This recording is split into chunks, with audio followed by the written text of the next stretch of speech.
नमस्कार साथियों। आज हम बात करेंगे एक ऐसे व्यक्ति के बारे में जो कभी देश के लिए जान न्यौछावर करता था। कह सकते हैं देश का एक नायक था, लेकिन हालात और परिस्थितियों ने ऐसा उसे बना दिया कि उसे चंबल का बागी कहा गया है।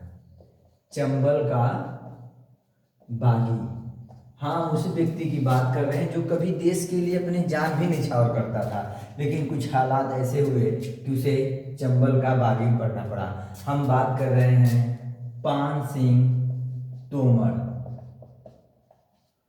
पान सिंह तोमर जो एक भारतीय सैनिक रहे, लेकिन उन्हें क्या ऐसी परिस्थिति आ गई कि उन्हें चंबल का बागी कहा गया, जिसे हमारा कानून चंबल का डाकू का नाम दिया। देखिए, वही पान सिंह तोमर जिनका जन्म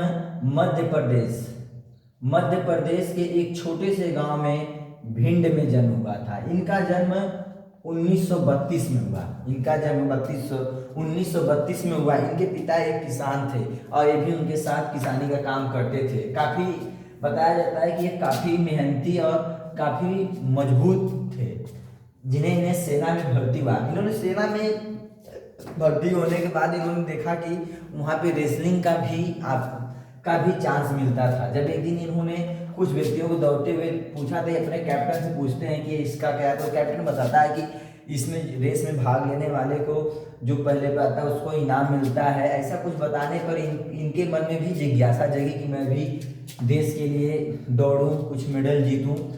जिन्होंने 1958 से 1964 तक 7 बार राष्ट्रीय चैंपियन रहे। 1958 से 1964 तक, इसके बीच वे 7 बार राष्ट्रीय चैंपियन रहे और इन्होंने 3000 मीटर दौड़ में कई रिकॉर्ड अपने नाम किए। फिर ये अपनी ड्यूटी पूरा कर रिटायर हुए, तो ये अपने गांव आ गए, अपने गांव भिंड आ गए। अपने जो पारिवारिक मैटर में उलझ गए, पारिवारिक मैटर में, और गांव के कुछ लोगों से इनका विवाद हो गया।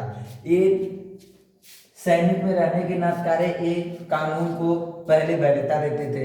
ये अपने गांव में या अपने चौकी या थाने पे जाने के बाद वहाँ पे रिक्वेस्ट करते हैं, लेकिन वहाँ पे इनकी कुछ सुनवाई नहीं होती। इनसे कुछ पैसे मांगा जाता है। यहाँ के जो इनके थाना इंचार्ज या चौकी इंचार्ज रहते हैं, या किसी हालात में उनसे पैसे वैसे की मांग होती है, और एक दिन इनके जो विरोधी होते हैं इनके बेटे की हत्या कर देते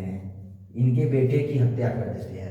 अब इसी में इनके मन में आया कि मैंने सेना पे इतना दिन सर्विस दिया और फिर गांव में आने के बाद मेरी ही विभाग के कुछ लोग मेरी ही बात ना सुन रहे हैं। उन्होंने सोचा कि मैं सेना में हूँ और ये पुलिस है, इनसे मदद मांगने में मेरी कुछ मदद हो जाएगी, लेकिन मदद जब तक मिलती तब तक उन्होंने अपना एक बेटा खो दिया। उसी बेटे के गम में ये बागी बन गए। ये चंबल के बागी के नाम से प्रसिद्ध हो गए। ये उन्हीं लोगों को केवल मारते पीटते थे या उन्हीं लोगों को डराते धमकाते थे जो असहाय लोगों को सताता था, और इस तरह इन्हें चंबल का बागी का नाम दे दिया गया। अब भारत सरकार इनके ऊपर कार्रवाई करने लगी और एक कानून के विद्रोही हो गए, और 1981 में ये पुलिस के हाथ इनकाउंटर मारे गए।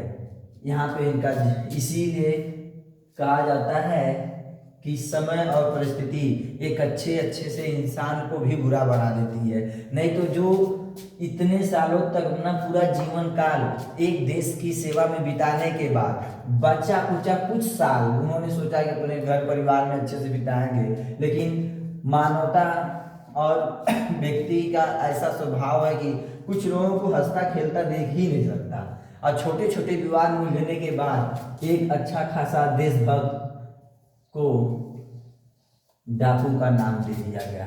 हम उसी पान सिंह तोमर का, जो एक बार नहीं 7 बार राष्ट्रीय चैंपियन रहे हुए व्यक्ति, एक ऐसा रूप अपना लिया।